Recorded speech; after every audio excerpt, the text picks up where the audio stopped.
New Brunswick is one of the 13 provinces and territories of Canada. It is one of the 3 Maritime provinces and one of the 4 Atlantic provinces. It is the only province with both English and French as its official languages. New Brunswick is bordered by Quebec to the north, Nova Scotia to the east, the Gulf of St. Lawrence to the northwest, the Bay of Fundy to the southeast, and the U.S. states of Maine to the west. New Brunswick is about 83% forested and its northern half is occupied by the Appalachians. The province's climate is continental with snowy winters and temperate summers. New Brunswick has a surface area of 72,908 square kilometers and 775,610 inhabitants as of 2021 census. Typically for Canada, only about half of population lives in urban areas. New Brunswick's largest cities are Moncton and Saint John's, while its capital is Fredericton. In 1969, New Brunswick passed the Official Languages Act, which began recognizing French as official language along with English. New Brunswickers have the right to receive provincial government services in the official language of their choice. About 2/3 of population are English-speaking and 1/3 is French-speaking.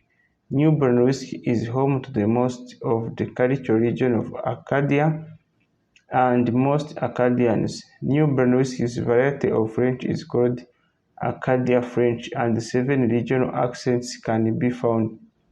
New Brunswick was first inhabited by First Nations like the Mi'kmaq and Marisite in 1604. Acadia, the first new French colony, was founded with the creation of Port Royal.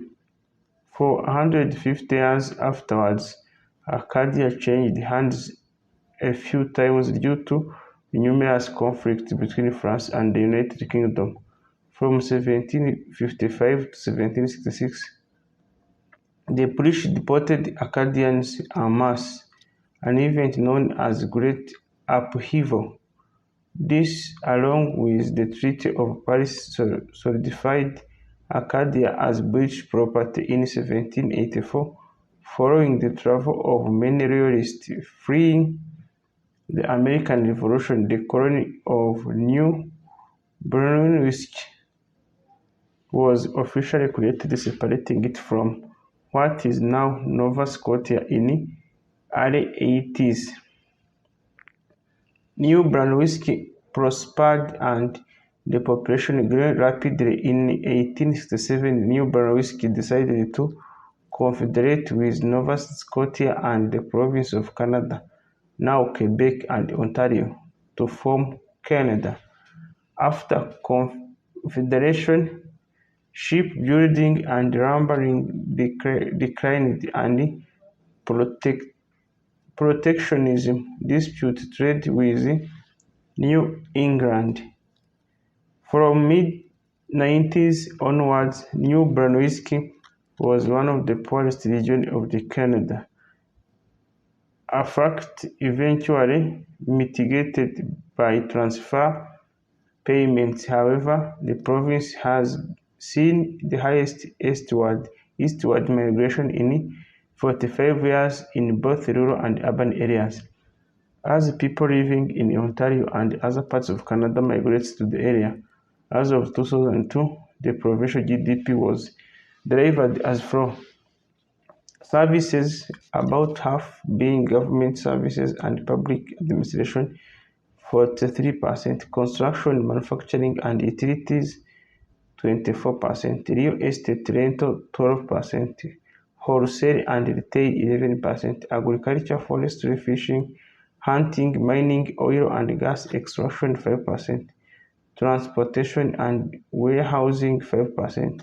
A powerful corporate concentration of large companies in New Brunswick is owned by Irving Group of Companies. The province's 2019 output was Canada $38.236 billion, which is 1.65% of Canada's GDP.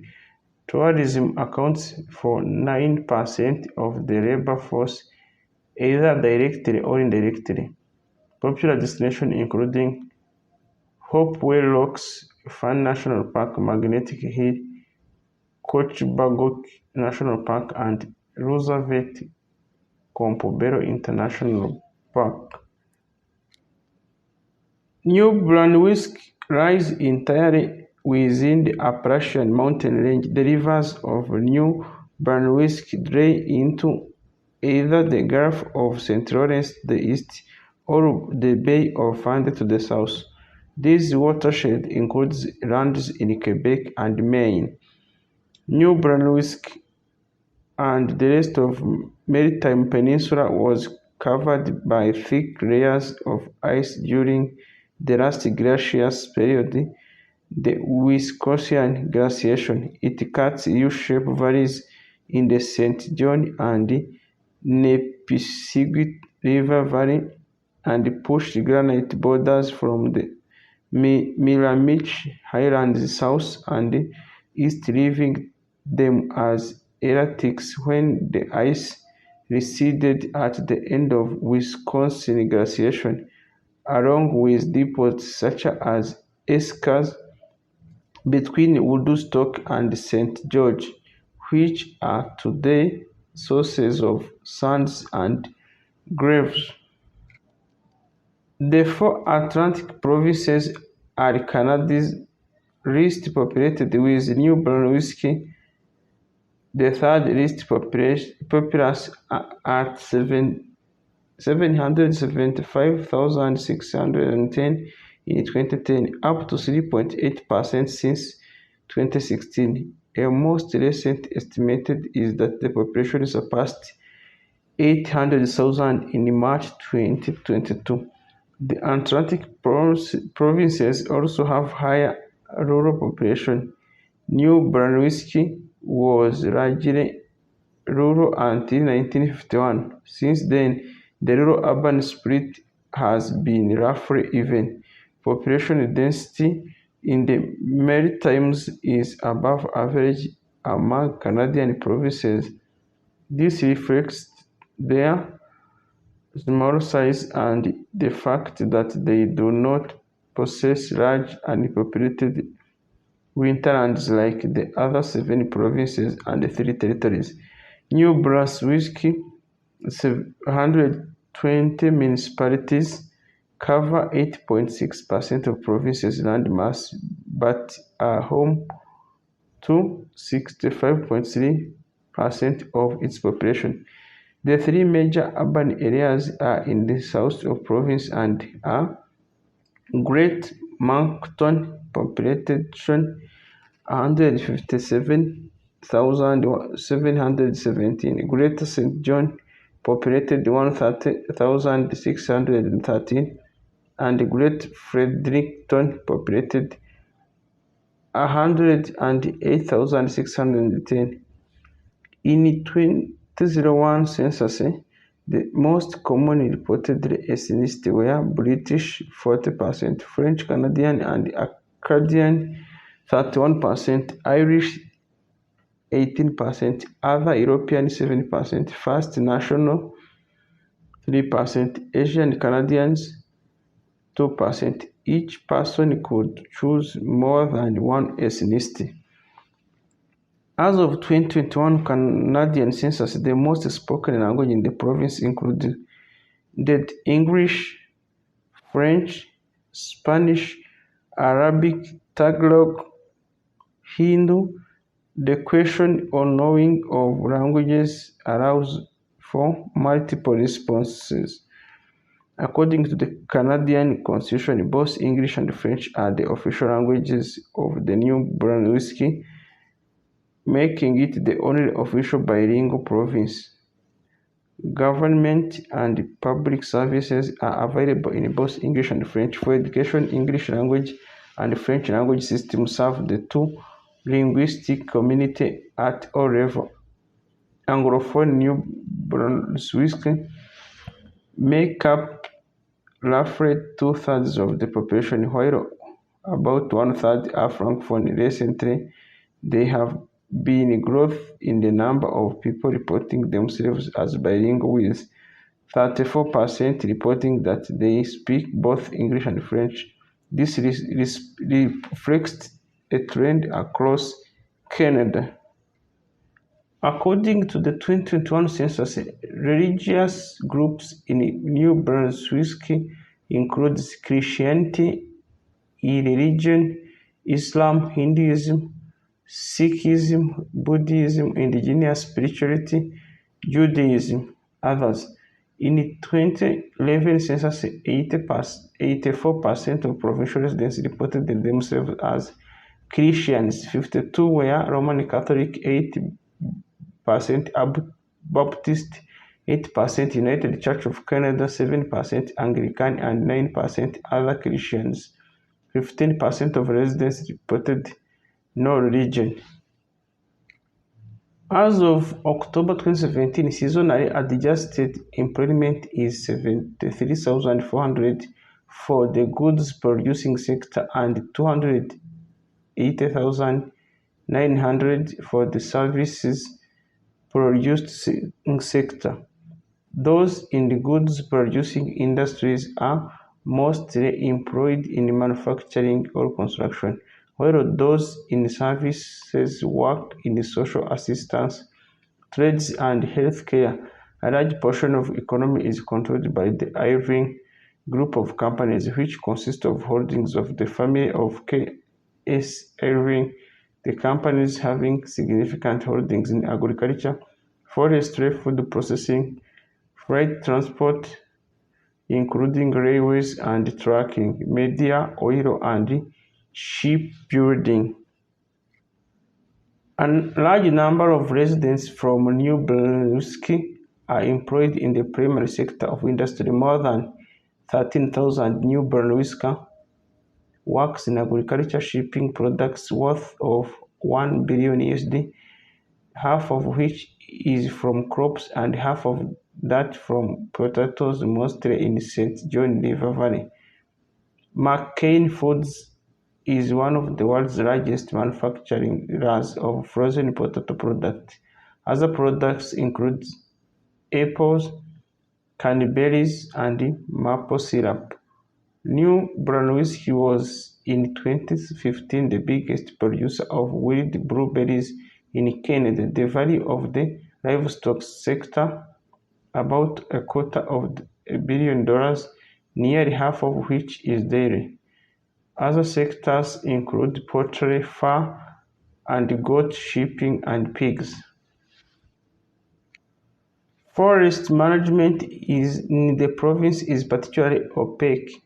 Donald Blossom, an international expert on political corruption, says he is shocked to discover that there is less transparency in New Brunswick than in Kyrgyzstan, Guatemala, and or Sierra Leone, despite the huge public funds committed to natural resource development.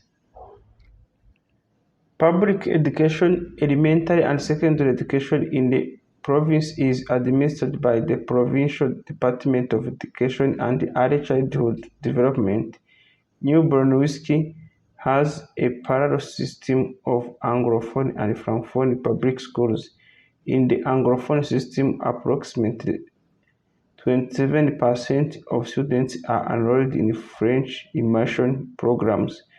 The province also operates 5 public post-secondary institutions including 4 public universities and 1 college. 4 public universities operate campuses in New Brunswick, including the Old English Language University in the country, the University of New Brunswick.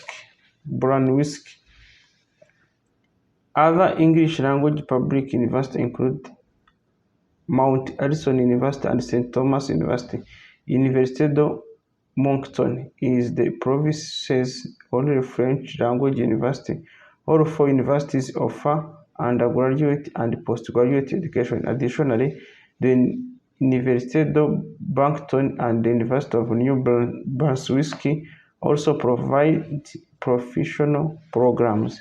Public colleges in the province are managed as a part of New Brunswick Community College system, except the New Brunswick College of Craft and Design, which has operated through the Department of Post-Secondary Education, Training and Labour since 1938. In addition to the public institution, the province is also home to the several private vocational schools such as Moncton Freight College and universities, the largest being Scandal University. Publicly owned NB Power operates 13 of New Brunswick's generating stations, delivering power from fuel oil and diesel, hydro, nuclear, and coal. There were 30 active natural gas production sites in 2012. New Brunswick are entitled to the universal and government-funded health care operated by the Department of Health. They can use their medical care card to get this care or receive care in another province. New Brunswick is divided into two health care regions, Vitality Health Network and Horizon Health Network. There also exist two confidential health information lines, 911 for emergency and 811 for non-urgent health questions. Finding a family doctor is important for all New Brunswickers, but it has become difficult over the last decade. Patient Connected NB is provincially managed bilingual patient registrar that matches New Brunswickers with a family doctor or nurse practitioner on a first-come, first-served basis. As of 2022, the registrar lists at 74,000 people waiting to be matched. Healthcare services not covered by the government include dentists, optometrists, retirement homes, mental health services, private clinics, and health insurance. The Department of Transportation and Infrastructure maintains government facilities and province's highway network and ferries. The Trans-Canada Highway is not under federal jurisdiction and traverses the province from Edmonton from the Saint John River Valley through Fredericton, Moncton, and on the Nova Scotia and Prince Edward Island. Via Railways Ocean Service, which connects Montreal to Halifax, is currently the oldest continuous operated passenger route in North America, with stops from west to east at Campbellton, Charlotte, Jacquet River, Petit Rocher, Bathurst, Miramichi, Rogerville, Moncton, and Sharkville. Canadian National Railway operates freight services along the same route as well as subdivision from Moncton to Saint John. The New Brunswick Southern Railway, a division of J.D. Iring Limited, together with its sister company, Eastern Maine Railway, form a continuous 305-kilometer main line connecting Saint John and Brownville Junction, Maine. There are about 61 historic places in New Brunswick, including Fort Beausejour, King Landing Historical Settlement, and the village historic Arcadia. Established in 1842, the New Brunswick Museum in Saint John was designated as the Provincial Museum of New Brunswick. The province is also home to a number of other museums in addition to the Provincial Museum. The music of New Brunswick includes artists such as Henry Barr, Roch Voisin, René Bré, and Edith Bruta. Symphony New Brunswick, based in Saint John, toured extensively in the province. Symphony New Brunswick and the Atlantic Ballet Theatre of Canada tour nationally and internationally. Theatre New Brunswick tour play around the province. Canadian playwright Norm Foster saw his early works premiered with Theatre New Brunswick. Other theatres of province include the Theatre Populaire d'Acadie in Clark, the Lavibet Theatre in Sackville, the Imperial in Saint John, the Capitol Theatre in Moncton, and Playhouse Theatre in Fredericton.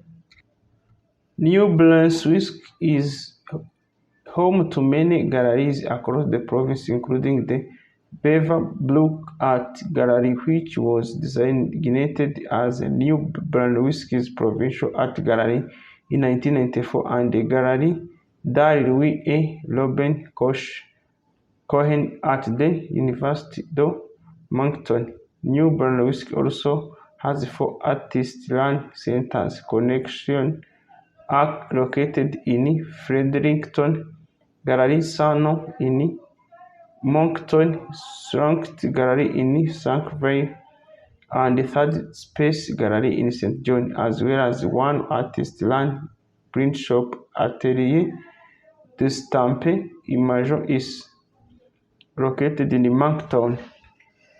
Mount Allison University is known for its art program, which was created in 1854. The program came into its own under John A. Hammond from 1893 to 1916. Notable graduates including Alex Colville, Christopher Pratt, Marie Pratt, and Hermenegilde Iasco. The university also opened an art gallery in 1895 and named it its patron, John Owens of Saint John. The Owens Art Gallery at Mount Allison University is presently the oldest university-operated art gallery in Canada. Modern New Brunswick artists include landscape painter Jack Hamfer, sculptor Claude Rossel, and Mira Britton. Julia Catherine Beckwith, born in Fredericton, was Canada's first publisher. Novelist, poet Bruce Kahneman and his cousin Charles G. D. Roberts were some of the first Canadians to achieve international fame for letters. Antonin Maret was the first non-European winner of France Grand Goncourt. Other modern writers include Alfred Bell, Alden Nolan, John Thompson, Douglas Rochhead, K.V. Johansen, David Adam Richardson, and Francis Degree. Recent New Brunswick Lieutenant Governor Hermenegilde Richardson is a poet and playwright. The Fieldhead, established in 1945 at the University of New Brunswick, is Canada's oldest literary magazine. New Brunswick has 4 daily newspapers: The Times and Transcript, serving eastern New Brunswick; The Telegraph Journal, based in Saint John; and distributed province-wide. The Daily Greener, based in Fredericton, and Acadian based in Caracat. The three English-language dailies and the majority of the weeklies are owned and operated by Brunswick News, which is privately owned by James K. Ewing. Due to its dominant position, critics have accused Brunswick News of being biased towards the Irish group of companies, noting its reluctance to publish stories that are critical of the group. The Canadian Broadcasting Corporation has Anglophone television and radio operations in Fredericton. Television do Radio-Canada is based in Moncton. CTV and Global also operates stations in New Brunswick, which operates largely as sub-feeds of their stations in Halifax as a part of regional networks. There are 34 radio stations licensed in New Brunswick, broadcasting in English or French. In summary, the province of New Brunswick is a part of Canada, which was confederated on 1st July 1867. Its capital, Fredericton. Largest city, Moncton. Largest metro, Greater Moncton. Total area, 72,907 square kilometers. Land area, 71,450 square kilometers. Water, 1,458 square kilometers. Ranked 11th by total area, which is 0.7% of Canada. Total population estimated to 775,610. Ranked 8th by population. Population density of 10.86 per square kilometer. Thank you very much for being with us. Today we have focused about New Brunswick, one of the 13 provinces and territories of Canada. Thank you very much and see you in other upcoming videos. Bye.